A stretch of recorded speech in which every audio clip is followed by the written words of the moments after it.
미국의 그 빌 포터라고 하는 사람이 1930년대에 태어난 그런 사람이 있었습니다. 그런데 이 빌 포터라고 하는 사람은 태어날 때부터 장애를 가지고 태어난 사람이에요. 뇌성마비라는 장애를 가지고 태어났습니다. 자기 손으로는 신발끈 하나 묶을 수가 없었고 자기 손으로는 와이셔츠 단추도 하나 묶을 수 없는 아주 중증 장애인이었던 것입니다. 의사가 말하기를 이 아들은 정신병원에 가야만 할 겁니다. 정상인으로 생활하기가 어려울 것입니다. 라고 이야기했던 것입니다.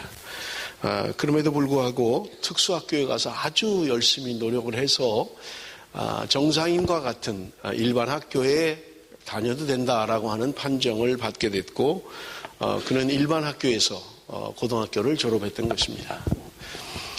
취업을 하려고 여러 군데 5개월 동안 여러 군데 시도를 했지만 받아주는 곳이 거의 없었습니다.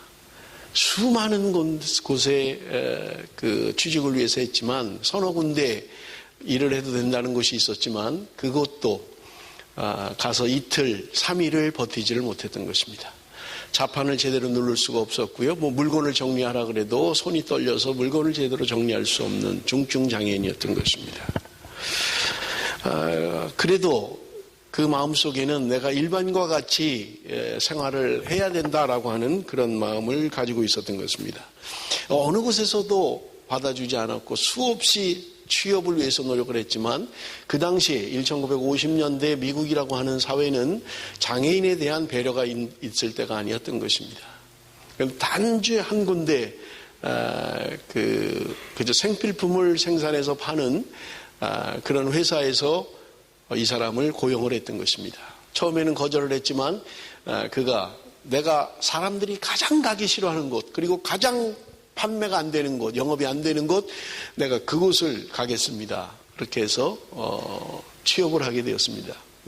소위 말하는 가정을 방문해서 판매하는 그런 지금이야 뭐 그런 게 거의 없습니다만은 이 사람이 40년 동안 새벽 4시 반이면 일어나서 한결같이 눈이 오나 비가 오나 포틀랜드라고 하는 그 미국 지역을 돌면서 그 외판원으로 그렇게 생활을 했고 결국은 그가 그 유명한 회사에서 가장 실적이 좋은 그 세일즈맨으로 뽑힌 그런 실제의 이야기입니다. 1995년 미국 ABC 방송에서 크리스마스 전날 대대적으로 미국 전역에 이 사람에 대한 다큐멘터리를 만들어서 방영을 했고 이 사람에 대한 주인공으로 영화를 만들어서 영화가 나왔고요. 빌 포터라고 하는 사람입니다. 우리 잠깐 동영상을 같이 잠깐 보도록 하겠습니다.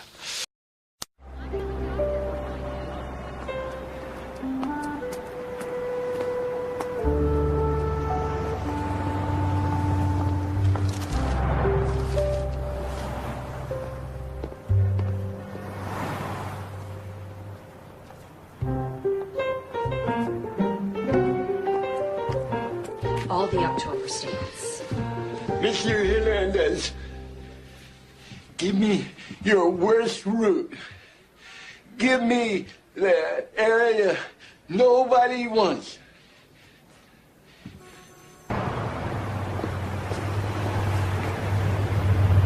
Some people say a man is made out of mud. A poor man's made out of muscle and blood. Muscle and blood and skin and bones. A mind that's weak and a back that's strong.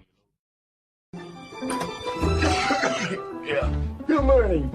My name is Bill Porter, and I would like to take a moment of your time to tell you about some of the many... I don't think so. Who is it? Some charity guy. Don't get ready to go. Yeah. Don't let the dog. Yeah. My name is Bill Porter. What? My name is Bill Porter. And I was wondering if I could take a moment of your time to show you... Look, I really don't need anything. But I respect what you're doing so much. Here, I'd like to help you. I don't need charity.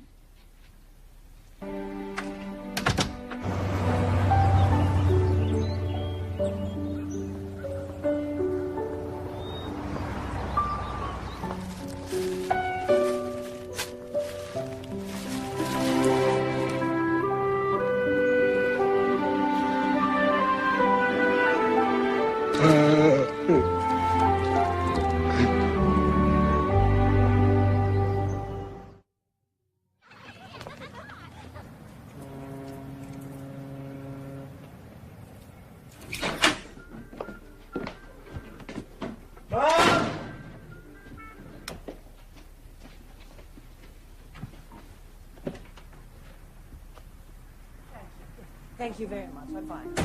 Thank you. I'll walk you in. No, it's all right. You don't have to see me. They said you were on Washington Street. What were you doing over there? Well, just some shopping. I wanted some shoes. Did you eat? There aren't any shoe stores on Washington Street. Why didn't you call?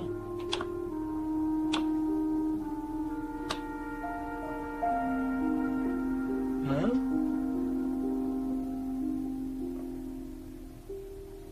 I couldn't remember our number.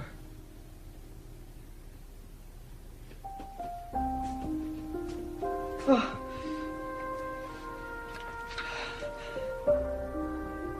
Billy, I think there's something wrong with me.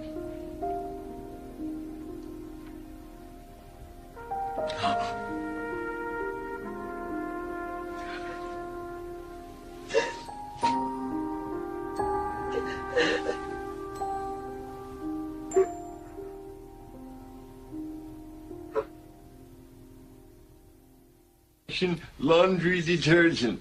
And at $3.95 a box, you can see what a great savings that is. How many may I put you down for? 2. Really? And a large bleach.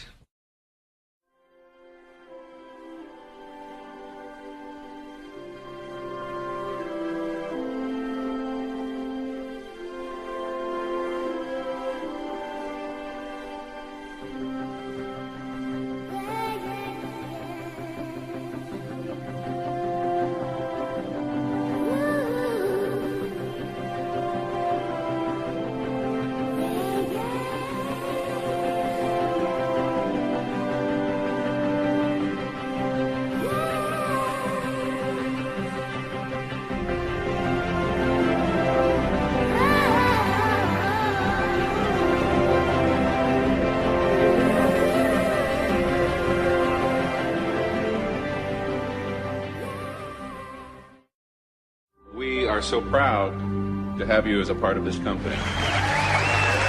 Bill Porter, Salesman of the Year.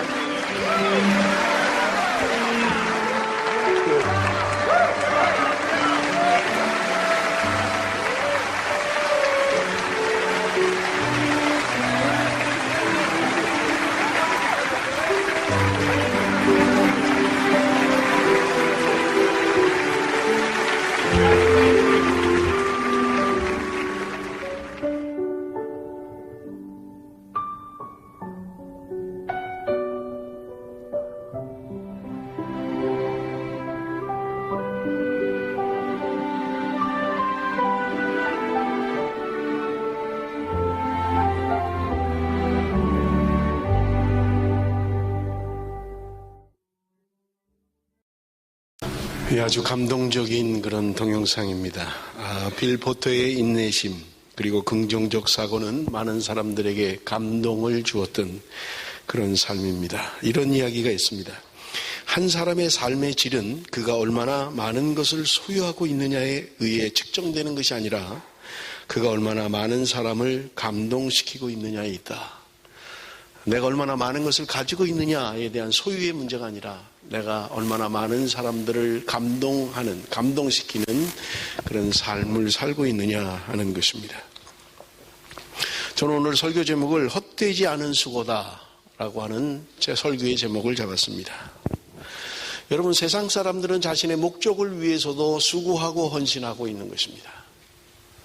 자신의 어떤 목적을 달성하기 위하여 모든 것을 희생하는 것입니다. 여러분, 오늘 우리가 복음을 위한 우리의 수고들이 자신의 목적을 달성하기 위하여 수고하는 그 사람들의 노력만큼도 되지 않는다면 여러분, 우리는 분명 뭐가 잘못된 것입니다. 우리에게 생명을 아끼지 않고 주신 그 주님의 그 복음의 능력이 저 사람들만큼의 사명감도 없고 저 사람들만큼의 희생과 수고가 되지 않는다면 우리는 뭔가 잘못 살고 있는 것이 틀림없다는 말입니다. 여러분, 우리는 지난주에 데살로니가 교회에 대해서 계속 묵상하고 있습니다. 3주 동안밖에는 머물지 않은 교회예요. 그런데 그 교회가 우리가 아는 것처럼 믿음의 역사, 사랑의 수고, 소망의 인내, 많은 사람들에게 좋은 소문이 나는 교회, 믿음의 본이 되는 교회로 성장해 가고 있는 것을 바울이 디모데를 통해서 듣게 되는 것입니다. 여러분, 우리가 오늘 본문의 말씀을 통해서 보면 데살로니가 가기 전에 그는 빌립보라고 하는 교회를 먼저 개척합니다. 마게도니아 환상을 본 이후에 제일 첫 번째 개척한 교회가 빌립보 교회였던 것입니다. 그런데 이 빌립보 교회에서 어려움을 겪게 됩니다. 복음을 전하고 그런데 어떤 귀신 들린 여자아이가 늘 쫓아다니면서 자꾸 귀찮게 하는 거예요. 그래서 바울과 실라가 그를 위해서 기도하고 귀신을 내쫓아 버립니다. 그런데 문제는 이 귀신 들렸던 여자아이를 고용하고 있던 주인에게 있었던 거예요. 귀신 들려서 점을 쳤던 거예요. 그래서 귀신의 능력으로 말미암아서 미래를 이야기해주고 그 사람의 장래를 이야기해주고 돈을 받았던 것입니다. 그런데 귀신이 떠나가고 나니까 더 이상 점을 칠 수가 없는 거예요. 그것 때문에 주인이 돈을 엄청나게 많이 벌었는데 더 이상 점을 칠 수가 없는 거예요. 그래서 관가에 고발을 하게 됩니다. 그래서 그들이 갇히게 되는 거예요. 그것이 빌립보에서 있었던 일입니다. 성경은 이야기합니다. 사도행전 16장에 보면 그들이 엄청 매를 맞았다고 성경은 기록하고 있는 거예요. 그뿐만 아니라 지하 감옥에 갇혀버리고 만 것입니다. 여러분, 복음을 전하다가 내가 복음을 위해서 내 모든 것을 바쳐서 복음을 위해서 살았는데 그 결과라고 하는 것은 매를 맞는 거였어요. 그리고 감옥에 갇히는 것이었습니다. 여러분이라면 어떻게 하시겠습니까? 하나님, 도대체 내가 뭘 잘못해서 내가 복음을 위하여 내 모든 인생을 바쳐서 복음을 전하는데 왜 내가 이런 어려움을 겪어야 됩니까? 라고 하지 않겠느냐 하는 거예요. 여러분, 바울이 당한 복음을 위한 고난이라고 하는 것은요, 고린도후서 12장에 기록되어져 있습니다. 잠을 자지 못할 때도 많았어요. 굶주렸을 때도 많이 있었습니다. 추위와 더위를 견뎌야만 했습니다. 오직 복음, 나를 구원하신 예수 그리스도 그분을 위해서 오직 복음을 위하여 모든 것을 희생했던 것입니다. 우리가 아는 것처럼 바울이라고 하는 사람은요, 모든 것을 가진 사람입니다. 공부 많이 했어요. 똑똑한 사람입니다. 로마의 시민권을 가지고 있습니다. 그런 그가, 부족함이 없는 그가 도대체 뭐 때문에 죽을 고비를 그렇게 넘기면서 추위와 더위와 굶주림과, 어젯밤에 설교를 준비하면서 제가 말씀을 묵상하는데 바울이 고백하는 겁니다. 살 소망마저 끊어졌다. 살 소망마저 끊어졌다. 얼마나 그의 삶이 힘들고 어려운지 살 소망마저 없다. 그게 바울의 고백입니다. 그렇게 잘 나가던 사람이었어요. 그런 그가 예수 그리스도를 믿고 이제 복음을 위하여 사는 사람이 되었다는 거예요. 그런데 그것 때문에 수없이 매를 맞고요, 수없이 죽을 고비를 넘기고요, 수없이 감옥에 가고요, 더위와 추위와 굶주림과 배고픔과 살 소망마저 끊어진 바울의 복음의 행보. 여러분, 나는 복음을 위해서 그런 경험이 있습니까? 내가 혹시 복음을 전하다가 뺨을 맞아 본 적이 있습니까? 내가 복음을 전하다가 어려움을 당해 본 적이 있습니까? 여러분, 우리는 그런 거 없잖아요. 우리가 3개월에 한 번씩 전교인이 나가서 전도합니다마는 누구도 그런 보고는 없어요. 내가 복음을 전하다가 매를 맞았다, 복음을 전하다가 창피를 당했다, 복음을 전하다가 내가 경찰서를 갔다, 그렇게 보고하는 사람은 아무도 없는 것입니다. 여러분, 이러한 것들을 어떻게 해석하고 이해를 해야 돼요? 복음을 전하는 것 때문에 고난이 옵니다. 핍박이 있습니다. 왜 하나님은 이렇게 하시는 거예요? 우리 교단에도 샘물교회가 아프가니스탄에 벌써 이제 오래된 이야기입니다만은 아프가니스탄에 복음을 전하러 가서 목사와 청년 하나가 죽었잖아요. 사람들은 욕합니다. 사람들은 지적합니다. 왜 교회가 쓸데없는 짓을 하고 왜 거기까지 가서 복음을 전하다가 그렇게 비참하게 죽어야 되느냐. 사람들은 이야기합니다. 하나님이 복음을 위해서 수고하는 사람들을 좀 건져주시지, 살려주시지, 왜 그냥 그렇게 죽도록 그렇게 힘들게 하시는지 이해할 수가 없는 것입니다. 여러분, 그런데 우리는 이미 결론을 알고 있어요. 감옥에 갔던 바울과 실라가 감옥 안에서 찬양하고 하나님 앞에 감사하며 기도합니다. 그 밤에 감옥문이 열려지는 역사가 일어나는 거예요. 묶여있던 착고가 풀려지는 거예요. 거기 지키고 있던 간수가 졸다가 눈을 떠보니까 감옥문이 열려 있는 거예요. 간수가 죄인을 지키지 못하고 죄수가 도망쳤다면 이 사람은 죽을 수밖에 없는 거예요. 그래서 이 간수가 죄수들이 도망갔는 줄 알고 차라리 내가 죽는 게 낫겠다 자결하려고 하는데 그 감옥 안에서 바울이 이야기해요. 아니다, 우리 여기 그대로 있으니까 너가 그럴 필요 없다. 깜짝 놀란 거예요. 도망간 줄 아는 죄수가 그 안에 그대로 있는 거예요. 묶여있던 착고가 풀려지고 감옥문은 열려 있었는데, 그때 이 간수가 예수를 믿고 그의 가족이 온전히 예수 그리스도를 영접하게 됩니다. 여러분, 때로 우리는 이해할 수 없는 일들을 경험할 수 있어요. 왜 내가 감옥에 가야 하는지, 왜 이런 어려움을 당해야 되는지, 내가 왜 매를 맞아야만 하는지. 만약에 그들이 감옥을 가지 않았더라면, 하나님께서 그런 것을 다 피하게 해줬더라면 그 간수는, 그의 가정은 예수를 믿지 못했을 것입니다. 여러분, 우리가 아는 것처럼 이 간수, 그때 예수를 영접했던 이 간수가 빌립보 교회의 개척 멤버가 되고 교회를 형성하는 데 주된 역할을 하게 되는 거예요. 자주장사 루디아와 함께 빌립보 교회를 형성하는 데 아주 요긴하게 쓰임받는 것을 우리는 볼 수 있는 것입니다. 여러분, 때로 우리는 이해할 수 없을 때가 많아요. 왜 내가 이런 고난을 겪어야 되는지, 내가 왜 이렇게 힘든 삶을 살아야 되는지. 하나님의 놀라운 계획은요, 우리가 이해할 수 없는 것들을 하나님은 행하실 때가 있다라는 말입니다. 무엇 때문에요? 오직 복음을 위해서 한 영혼을 구원하시겠다라고 하는 그 아버지의 마음이 때로 우리를 힘들게 하고 어렵게 합니다마는, 그러나 그것은 복음으로 말미암아 구원받는 백성들이 있다라고 하는 분명한 사실인 것입니다. 바울이 그래서 그렇게 죽을 고비를 넘기고 추위와 더위와 고통 가운데서도 오직 복음을 위하여 수고하려고 애를 썼던 것입니다. 1995년 체트와 안드레라고 하는 부부는 라이베리아 선교사로 사역을 하고 있었습니다. 사역을 하고 있는 동안에 반군들이 반역을 일으킨 거예요. 내란을 일으킨 것입니다. 그래서 반군들이 수도를 다 차지해버리고 만 거예요. 그런데 그때 그 수도 안에 이 체트 선교사의 그 아내가 그 안에 있었던 거예요. 아들이 그 안에 있었던 거예요. 자신은 선교 때문에 다른 나라에 갔다가 그 소식을 듣게 됩니다. 지금 자기 아내와 자기 아들의 소식이 어떻게 되는지 두절돼 버린 거예요. 살아있는지 어려움을 겪고 있는지. 그래서 빨리 지금 자기 아내와 아들이 있는 그곳으로 들어가기를 소원합니다. 그런데 이미 기차도 끊어졌고요. 버스도 끊어졌고 어떻게 갈 수 있는 방법이 없는 거예요. 잘못 잡히면 죽을 수밖에 없는 상황입니다. 그때 체트라고 하는 선교사가 오로지 유일하게 갈 수 있는 것은 바다를 통해서 가는 것밖에 없다. 그래서 조그만 카누를 빌려서 안내원과 함께 지금 자기 선교지로 들어가려고 하는 게 4일을 가야 되는 길이에요.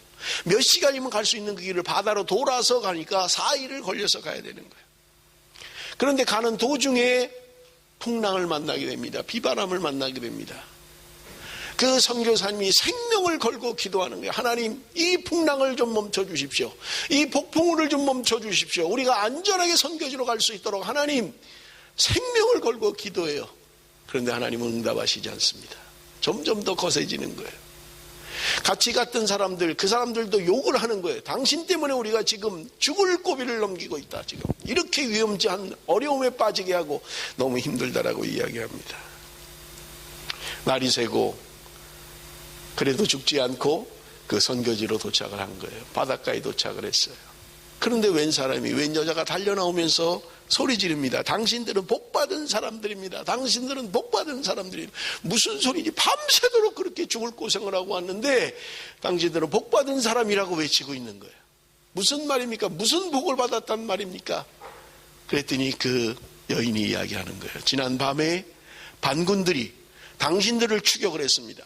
당신들을 체포하기 위해서, 당신들을 죽이기 위해서 수많은 반군들이 당신을 추격을 했는데 갑자기 일어난 폭풍우 때문에, 비바람 때문에 그들은 배가 뒤집어지고 죽고 앞으로 나가지를 못하고 그냥 부딪혀서 배는 파손되고 그래서 그냥 물러갔다는 거예요. 자기는 하나님이 응답하시지 않는다고, 하나님 이 비바람을, 이 폭풍을 좀 멈춰주십시오, 그렇게 기도했는데 하나님 응답하시지 않은 거예요. 너무 절망감이 왔던 거예요. 하나님 내 기도를 안 들어주십니까? 그런데 그 어려움이 반군들을 물리쳐버리는 놀라운 것을 깨닫게 되었던 것입니다. 사랑하는 성도 여러분, 때로 우리가 인생을 살면서 신앙생활하면서 어려움을 겪을 때가 있을 것입니다. 내가 이해할 수 없는, 내가 도저히 이해가 되지 않는 어려움을 만날 때도 있을 것입니다. 그러나 신실하신 하나님께서는 우리 어려움을 통해서 하나님께 더 가까이 나가기를 원하시는 거예요. 그래서 우리가 찬양 가운데 있잖아요. 이 풍랑 인연하여서 더 빨리 갑니다. 주님 앞에 더 빨리 간다는 거예요. 우리의 인생에 불어닥치는 풍랑 때문에, 고통 때문에 어려움을 겪습니다마는 우리는 주님 앞에 더 빨리 갈 수 있다라고 고백하고 있는 것입니다. 여러분, 우리 4절 말씀을 한번 같이 읽기를 원합니다. 4절 말씀 여러분 우리 한번 같이 읽습니다. 4절 말씀이요.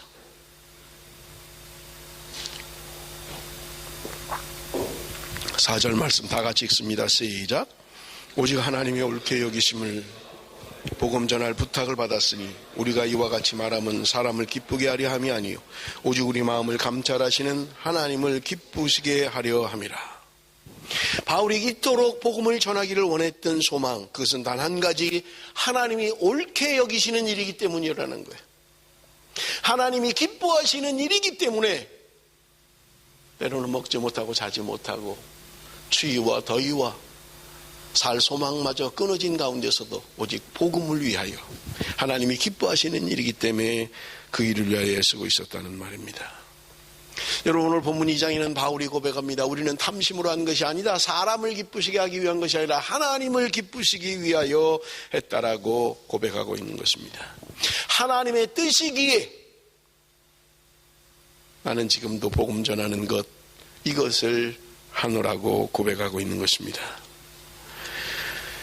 우리 지난 6월 마지막 주 전도주일에 동영상을 봤잖아요. 40년 동안 시드니에서 동일한 장소에 나가서 복음을 전했지만 누구도 그것 때문에 예수 믿었다고 하는 사람은 없었어요. 그런데 그가 죽기 2주 전에 한 사람으로부터 소식을 듣게 되잖아요. 당신으로 인해서, 당신이 전한 그 쪽지, 그 말 한마디 때문에 전 세계에 지금 내가 파악한 것만 해도 14만 6천 명이 목사가 되고 선교사가 되고 예수 그리스도를 믿는 그리스도인이 되었다라고 하는 놀라운 소식을 듣게 되잖아요. 헛되지 않은 수고였던 것입니다. 나는 헛되다고 생각했어요. 그러나 하나님은 헛되지 않게 하신 거예요. 여러분, 내가 전하는 것, 내가 전하는 복음이 우리는 때로 헛된 것이라고 생각할 수도 있습니다. 바울이 3주 동안 데살로니가 교회에서 복음을 전했어요. 그런데 놀라운 것은요, 그 3주 동안 전한 복음의 능력이 데살로니가 교회를 탄생했고 우리가 아는 것처럼 위대한 교회가 되었던 것입니다. 앨리스 그레이라고 하는 여자분이 있었어요. 이분이 자동차 사고로 말미암아서 2다리를 절단을 했습니다. 한 팔을 잘랐어요. 절망적이잖아요. 2다리를 자르고 갑자기 건강한 사람이 교통사고 때문에 다리가 잘리고 손이 잘린 거예요. 그런데 이분이 포기하지 않습니다. 희망을 갖습니다. 소망을 갖습니다. 내가 할 수 있는 일이 뭘까? 누군가에게 복음을 전하고 싶고, 누군가에게 지금 나보다 힘든 사람들, 그들에게 소망을 주는 메시지를 전하고 싶은 거예요. 그가 자기 집 옆에 있는 교도소에 편지를 쓰기 시작합니다. 일주일에 한 번씩 편지를 쓰는 거예요. 그런데 편지는 답장이 없어요. 교도소 안에 개인적으로 편지를 받으면 답장을 못하게 되어 있다는 규칙이 있다는 거예요. 그러니 이 편지가 지금 죄수들이 읽고 있는지 그냥 쓰레기통으로 들어가는지 본인은 모르는 거예요. 그러니까 그냥 어느 때는 그만둬버릴까? 이건 무슨 뭐 답이 있는 것도 아니고 뭐 잘 받았습니다. 당신 때문에 희망이 생겼습니다. 뭐 이런 것도 아니고 그냥 어떻게 결과를 알지 못하는 거예요. 그래서 수없이 그만둘까? 팔 하나 남은 거 가지고 편지를 쓰는 것도 쉽지 않은데 어떤 결과를 얻을 수가 없는 거예요. 그런데 어느 날 편지가 한 통 옵니다. 교도소에 간수로부터 편지가 한 통 온 거예요. 간수는 뭐 자유롭게 쓸 수 있으니까, 죄수가 아니니까 편지가 온 거예요. 편지를 뜯어서 읽어보니까 그 간수가 그 편지에 이런 내용을 썼어요. 다음부터는 편지를 좋은 종이에다 좀 써주시기 바랍니다. 편지지를 좀 좋은 걸 사용하라는 거예요. 왜냐하면 당신이 보낸 그 편지가 감방마다 돌아가면서 읽는데 이게 별로 좋은 종이가 아니니까 나중에는 너덜너덜해서 더 찢어지고 읽을 수가 없다는 거예요. 그러니까 당신이 다음부터 편지를 보낼 때는 좀 좋은 종이에 써주십시오. 당신이 써주는 그 편지로 말미암아서 죄수들이 소망을 갖습니다. 다리가 없고 팔이 하나 없는 병신이 우리들에게 소망이 되고 위로가 되고 힘이 된다라고 고백하고 있다는 말이에요. 사랑하는 성도 여러분, 우리는 어떤 일을 하다 포기하려고 하는 생각은 없습니까? 이게 쓸데없는 짓이구나, 의미 없는 일이구나, 헛된 일이구나, 혹시 그러지는 않습니까? 지난번 우리 전도하고 나서 나오는 고백들이 그런 거예요. 처음에는 얼마나 힘들었습니까? 저도 너무너무 힘들었어요. 그냥 전도지 주는 것조차도 힘들었어요. 그런데 이번에 두 번째 하고 나니까 얼마나 쉬웠습니까? 그러고 나서 나오는 고백들이 뭐냐면 그런 거예요. 우리 전도팀을 좀 만들었으면 좋겠습니다. 전도팀을. 그래서 3달에 한 번씩 할 게 아니라 매주마다 갔으면 좋겠습니다. 원하는 사람들 자원자를 뽑아서 그냥 전도하러, 예배 끝나면 밥 먹고 전도하러 갔으면 좋겠습니다. 제가 그 말을 듣는데 얼마나 감동이 되는지, 우리 교회가 좀 그랬으면 좋겠다. 3달에 한 번이 아니라 매주마다 복음을 들고 가서 전할 수 있는, 헛된 일이 아닙니다. 헛된 수고가 아닙니다. 여러분, 우리는 그냥 소비해 버린다고 생각할지 몰라요. 그러나 하나님은 내가 전하는 그 전도 쪽지를 통해서, 내가 하는 말 한마디를 통해서 영혼을 구원하는, 온 천하보다 귀한 영혼을 구원하는 역사를, 여러분, 내 말 한마디, 내 종이 하나를 통해서 하나님은 역사하실 줄로 믿습니다. 그러기 가야만 하는 거예요. 그래야 전해야만 하는 것입니다. 어떤 사람은 그럴지 몰라요. 아니, 돈 들여서 뭐 하려고, 거기 뭐 튀니지 어딘지도 알지 못하는 나라 거기까지 가는 데만 20시간을 가야 돼, 비행기를 타고요. 아니, 도대체 뭐 하려고 거기까지 가야 되나? 아닙니다. 땅끝까지 증인되라고 우리에게 말씀하고 있는 거예요. 헛된 일이 아닙니다. 헛수고가 아니에요. 우리는 가야만 합니다. 우리 교회가 하나님이 주신 명령을 쫓아서 우리는 땅끝까지 증인되는 삶을 살아야만 하는 것입니다. 미전종족을 5개만 아니라 50개, 500개라도 입양을 해야만 합니다. 주님 오실 때가 다 돼가고 있어요. 우리는 땅끝까지 가서 복음을 전해야만 합니다. 하나님의 명령입니다. 너희들이 할 수 있으면 하고 할 수 없으면 안 해도 된다. 선택의 문제가 아니에요. 너희들은 땅끝까지 가서 내 증인이 되라고 말씀하고 있는 것입니다. 우리는 가야만 합니다. 사랑하는 성도 여러분, 말씀을 맺겠습니다. 오늘 우리는 복음의 능력을 받아야만 합니다. 하나님이 원하시는 이 시대의 마지막 사명, 복음 전하는 것, 땅끝까지 가서 증인이 되어야만 합니다. 여러분, 우리가 가는 것은요, 구경 가는 게 아니에요. 놀러 다니는 게 아닙니다. 그들에게 어떻게 복음을 전할 수 있는가? 어떻게 하면 효과적으로 그들을 전도할 수 있는가? 가서 봐야 되고 들어야 되고요. 하나님께 구해야만 합니다. 우리 교회가 5대양 6대주를 향해서 복음을 들고 가야만 합니다. 그리고 여러분, 지금 내가 존재하는 것, 내가 여러분 공부하는 학교에서, 사업하는 그 현장에서, 직장생활하는 그 직장에서 여러분 선교의 사명을 가지고 가셔야만 합니다. 내 옆에 있는 학생, 공부하는 학생, 전도의 대상자예요. 선교의 대상자입니다. 제가 어느 간증을 보니까 어떤 한 분이 회사 사장인데 자기는 회사를 경영하는 목적이 전도를 위해서 회사를 한다는 거예요. 그래서 그 회사는 들어오면 교회 안 믿는 사람이 교회를 간다. 그러면 냉장고를 하나씩 준다는 거예요. 사장이 냉장고를. 그러니까 냉장고 하나 받으려고 그 교회 가는 거예요. 예수 믿는 거예요. 그리고 그 회사는 연말이 되면 각 부서별 찬송가 경연대회를 한다는 거예요. 유행가를 하면 안 되고 찬송가나 복음성을 해야 된다는 거예요. 그런데요, 거기에서 1등을 하면 해외여행을 보내주는 거예요. 전액 회사에서 다 들여서. 그리고 개인에게 돈을 엄청나게 많이 주는 거예요. 그러니까 연말이 되면요, 부서별로 그 1등 해갖고 해외여행 가려고 엄청 기도하고 찬송하고 회사가 난리라는 거예요. 그리고 그 교회는요, 단기 선교를 간다. 100% 다 지원해 준다는 거예요. 100%. 내가 단기 선교 가겠습니다. 그러면 100% 지원 다 해준다는 거예요. 아까 우리 형제가 하는데 돈이 없어서 뭐 전도 잘 못하는데 하나님이 채워주셨다는 거예요. 그 교회는 회사가 다 해주는 거예요.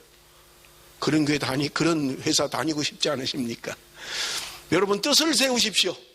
하나님, 나에게 내가 이렇게 할 수 있도록.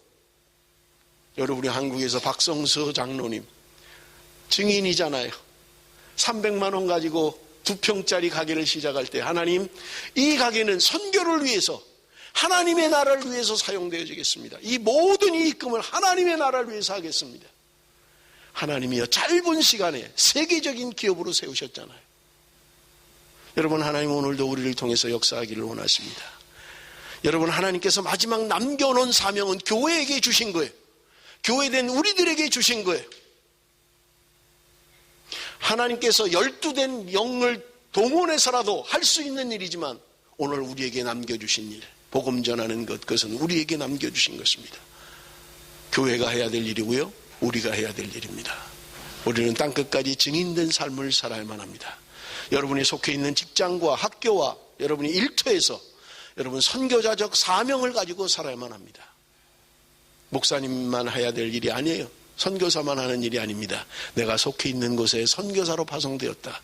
여러분, 그런 마음을 가지고 하셔야 됩니다. 하나님, 나에게 기업을 주옵소서. 하나님, 나에게 직장을 주옵소서. 내가 이곳을 복음하는 일에 하나님, 내가 쓰임받기를 원합니다. 여러분, 그런 마음으로, 그런 결심으로 하나님 앞에 쓰임받는 이 마지막 시대에 하나님의 앞에 쓰임받는 저와 여러분이 되시기를 바랍니다. 기도하겠습니다.